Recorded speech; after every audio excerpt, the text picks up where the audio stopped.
and we've been collecting signatures to present to Canada about our concern for Kimberly Rivera, who's a U.S. soldier who's facing deportation. And we're wondering if there's someone in authority that we could present the letters to. Okay. Please have a seat. Okay, thank you. This is an embassy. I'm not sure if Consulate actually counts Canadian, so. Hi. Hi. Yeah, my name's David Solnit. I work with a peace group called Courage to Resist, and we have a bunch of folks from peace and human rights groups. And we've gathered 6,000 signatures in support of Kimberly Rivera. And so we would like to present them. Wonderful. Okay. Do you want to just step into this room right here, and I can accept it on the other side, or the documents right and all of that? Okay, awesome. Oh God. Oh God, is he here too? Oh, Prime Minister Harper actually respects Parliament's recommendation, both this March and last June, that war resistors be given sanctuary within Canada. I understand that you just passed it up, but we really do appreciate what you're doing. Thank you. We have people here from a number of local groups. And they've all signed the letter for their groups, so I wanted to give them a chance just to say why they brought the letters here. And I'll get out of their way so they can come sit down. There we go. Adrian Wilson. I'm a Canadian citizen, and I'm here representing Unconventional Action in the Bay, and I just wanted to request that PM Harper grant asylum to any and all Americans who are seeking refuge. Well, hello, my name is Richard Sandrell, and I am a Vietnam veteran. During Vietnam, Canada was on the right side. They helped support my brothers and sisters from going over and fighting a war based on lies, as the Iraq War is also. So unfortunately, Canada, I guess, has had a change of government, and things aren't quite the same as they once was. So I would encourage Canadian citizens, as well as the Canadian government, to reassess the whole thing about war resistors coming to Canada and Canada accepting them. We're killing civilians, and she's taking a good stand. She's taking the moral and right stand and saying, no, I refuse to go and continue to kill people for lies. So please pass that on. There's a lot of veterans here in this country who are hurting, and it hurts us to see what Canada's doing. Thank you.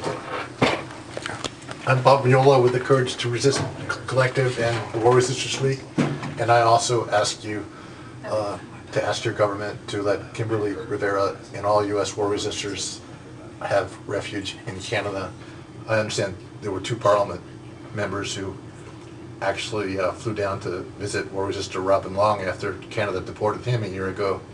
That was wonderful compassion on their part, and if the executive government in Canada could follow the example, do good for everyone. Thank you. Thanks, Bob. Hello, my name is Kathy Bellin, and I'm here to represent myself. And my father was a Vietnam veteran, and so I'm very aware of the impact that that can have on families. And I'm concerned also that Kimberly Rivera's family is in jeopardy as well from this situation. So it took a great deal of courage on her part to take this stand. There is so much pressure when you're in the military to follow the rules and to go along with things, but indeed this is an illegal war, and she's doing the right thing and also thinking about her family as well. So I urge the Canadian government to carry on and to restore the policy of refuge that they've given in the past. I'm very grateful for the refuge that was given to resistors of the Vietnam War previously. Thank you.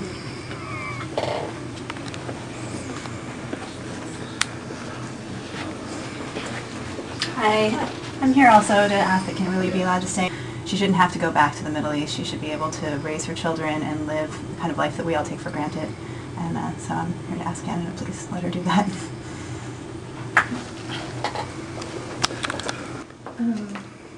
Hi, I'm Sarah Lazar, and I'm with Courage to Resist, and we're an organization that supports the troops who refuse to fight in Iraq and Afghanistan. And I just really hope you'll pass the message along that Kimberly Rivera's supporters in the United States want her to be granted refuge in Canada, and all other U.S. war resistors who refuse to participate in unjust illegal wars of attrition and occupation. The Canadian government or the Canadian people overwhelmingly support allowing U.S. war resistors to stay in Canada, according to the most recent poll of its kind.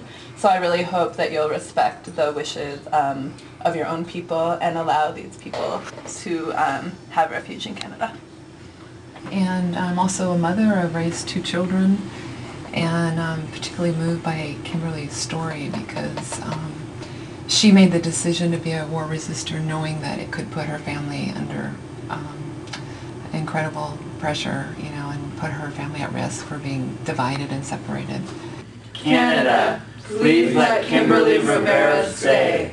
End the war. Canada, please let Kimberly Rivera stay. End the war.